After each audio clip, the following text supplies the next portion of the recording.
Bonjour, beauté, morning, ni hao, j'espère que vous allez bien. D'où vous êtes, j'espère que ce confinement, vous le vivez bien comme moi. J'espère que vous profitez de ce temps pour travailler, pour faire des choses que vous n'avez pas pu faire il y a quelques semaines. Je pense que vous avez sans doute beaucoup plus de temps.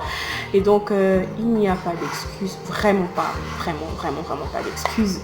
Donc voilà, il y a quelques années, plus jeune, il y a environ 9 à 10 ans, 9 ou 10 ans, pardon. Je me rappelle, c'était ma première année de lycée.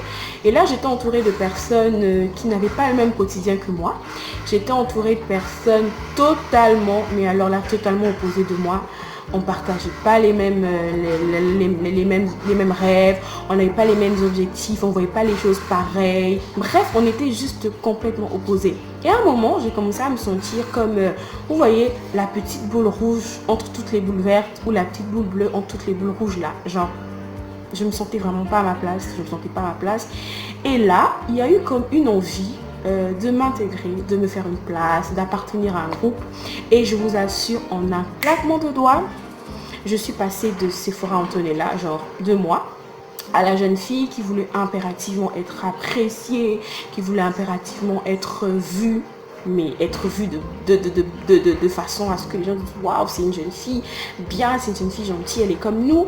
Et à la jeune fille qui voulait impérativement faire l'unanimité, mais chose qui était juste impossible. Et au bout d'un moment, j'étais plus bien, j'avais l'impression que j'étais plus moi, j'avais l'impression que c'était plus moi en fait. Et là, j'ai commencé à me dire, Sephora, réveille-toi, qu'est-ce que tu es en train de faire? Et là, j'ai compris une chose, mais c'est libérateur, c'est libérateur. J'ai compris qu'en fait, les limites, les obstacles à notre bonheur qui existent sont en réalité des choses que nous nous sommes fixées nous-mêmes, que nous nous sommes imposées, mais tout se passe dans notre tête.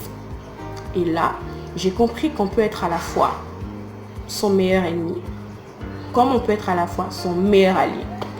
À quel moment on devient son pire ennemi? Tu deviens ton pire ennemi lorsque tu te prives de ton épanouissement, lorsque tu te prives de ton bonheur pour être ce que les autres veulent que tu sois. Tu deviens ton pire ennemi lorsque tu laisses le regard des autres définir qui tu es. Tu deviens ton pire ennemi lorsque tes choix, tes décisions sont conditionnées par le regard des autres. Tu deviens ton pire ennemi lorsque les autres en fait décident pour toi. Lorsque tu ne vis plus pleinement ta vie pour subir celle des autres. Par contre, tu peux également être ton meilleur ami, ton meilleur allié, et moi c'est ce que j'aime, lorsque tu comprends que tu as besoin d'être toi, que tu as besoin d'être vrai, que tu as besoin d'être authentique et qu'en fait, les gens devraient t'apprécier et t'aimer pour ce que tu es et non pas pour ce que tu n'es pas ou pour ce que tu essaies d'être. Alors impérativement être ce que les autres aimeraient qu'on soit, c'est que tu ne découvriras jamais qui tu es. Tu ne connaîtras jamais tes limites. Tu n'avanceras jamais au bon rythme dans la vie et le fait d'être ce que les autres aimeraient qu'on soit fait que tu vives constamment dans une peur parce qu'en fait tu n'aimerais pas que le vrai toi soit vu, tu n'aimerais pas que le vrai toi fasse surface et là tu as constamment peur, tu fais attention aux moindres détails, tu fais attention aux moindres gestes, tu fais attention aux choses des fois en réalité qui ne nécessitent pas autant d'attention, tout simplement parce que tu as peur que les gens autour de toi ou que les gens que tu côtoies découvrent qu'en réalité tu n'es pas la personne que tu as prétendu être jusque-là.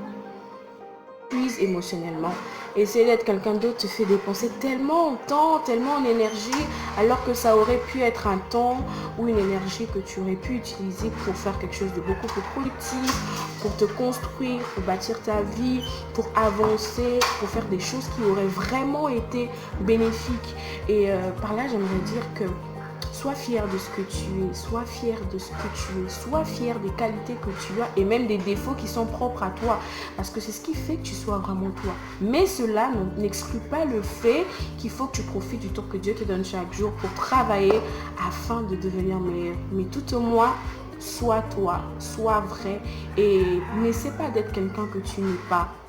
Tu te prives volontairement de ton épanouissement et c'est bien dommage parce que la vie elle est belle pour que tu ne la vives pas pleinement. Et donc n'oublie pas et souviens-toi que la seule personne avec qui tu es en comparaison, la seule personne à qui tu es censé te comparer, c'est celle que tu étais avant-hier, c'est celle que tu étais hier. Tu n'as pas besoin de vouloir être comme quelqu'un, tu n'as pas besoin de vouloir ressembler à quelqu'un.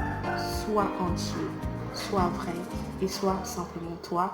Et je pense également que c'est un pas vers l'épanouissement.